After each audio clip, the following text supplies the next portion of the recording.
All right, guys. So in this episode of Cuckoo for Cocoa Puffs Looney Tunes World, this show features the congressional Democrats as the chairperson for the Transportation Committee is retiring. And this position is up for grabs. And members of Congress can basically campaign for that position, right? And ultimately, it's probably up to Pelosi in terms of who's actually going to be the next chairperson of the Transportation Committee. Now, something extremely embarrassing happened to one of the candidates for this position, as Miss Elena Holmes Norton, right, who's a delegate, not necessarily even a representative from Washington, D.C., who is, again, one of Pelosi's top picks to take over this position, was seen attempting to park. And it looks like while she was trying to park incorrectly, she was hitting a bunch of other vehicles while trying to park. So let's actually take a look at this. Elena Holmes Norton is struggling to park her car right now. And she has hit that red car next to her repeatedly. And we're taking pictures. And we don't think they're going to do anything about it. And if she parks like that, she should not be a member of Congress anymore. Is she going to park like that? It looks like it. Yep.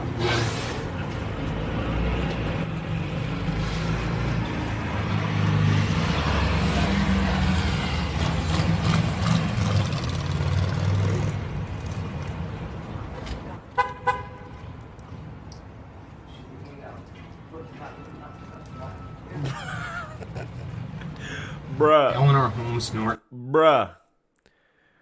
If you park like that, you definitely should not be a member of Congress. But I will go even further to say, if you park like this, people who park like this probably should be jailed, right? That's a joke. But I'm just saying, parking like this shows that you just cognitively, right, are not fit to be in Congress, let alone the head of a transportation committee, right? A transportation committee. Okay, and in my opinion, guys, this is embarrassing, right? This is very, very embarrassing.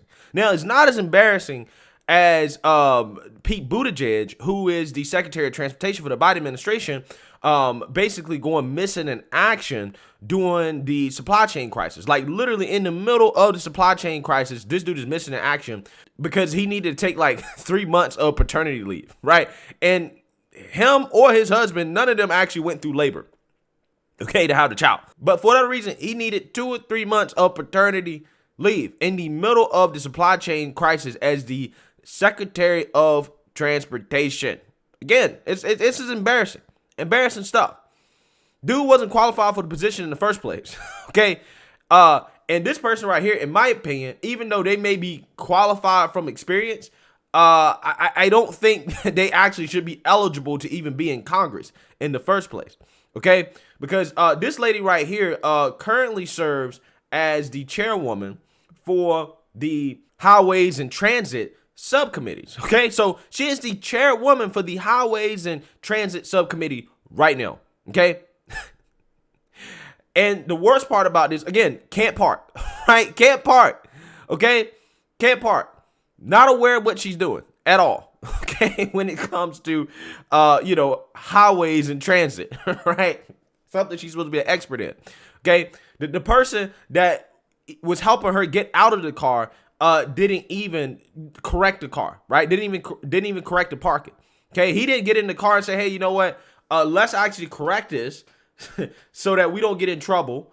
And let's actually leave a note on these other cars letting them know, hey, this is the contact information of the person that basically damaged your vehicle trying to park like this, right? Didn't do any of that. They just walked away. Just walked away. Again, this is embarrassing stuff. Embarrassing stuff. But the worst part about this, guys, is that this woman is 84 years old. She's been in Congress since 1991. So this woman has literally been in Congress for 30 years. She is 84 years old, which explains why she parks the way she parks, because she honestly probably shouldn't even be driving, okay, considering her age. And with that said, she shouldn't be in Congress either. I don't even care. I don't care if she's not really a representative. She's just a delegate, but still shouldn't be in Congress. Shouldn't be chairing any type of subcommittee, any type of major committee. She shouldn't be doing any of that. She should be in a retirement home, right? That's what she should be. And again, this is the problem with Congress. This is part of the problem. We have people that have powerful positions in Congress that are too old to be in those positions, that are cognitively not capable of being in those positions. However, they're there, right? I mean, look at the President of the United States.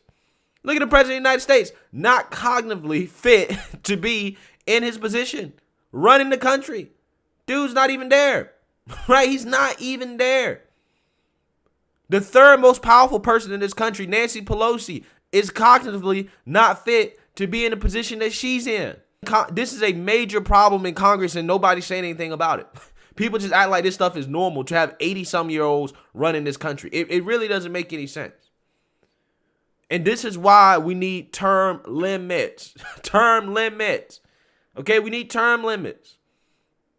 There's no way you should be sitting in Congress for 20 plus years. Right? You made a career out of being a politician. Why is this a thing? Right? She's been in Congress for 30 years. 30 years. Serving on the head of Transportation and Highways Subcommittee and can't even park. This person might, again, chair the Transportation Infrastructure Committee. So a major committee in consideration for it. She might get it because she's technically the most senior. She's been there the longest, so she might get it. This is embarrassing, man. This is embarrassing. We need term limits and probably age limits as well, right? Probably age limits as well. At the very least, maybe a cognitive test, right? If you get up there in your 70s, you got to take a cognitive test or something like that, right? I'm getting to the point where I feel like that's what we need, okay? That's what we need at this point because, again, this is ridiculous. This is embarrassing. But let me know what you guys think. Make sure you like, comment, and subscribe. Most importantly, share a Black conservative perspective. Peace.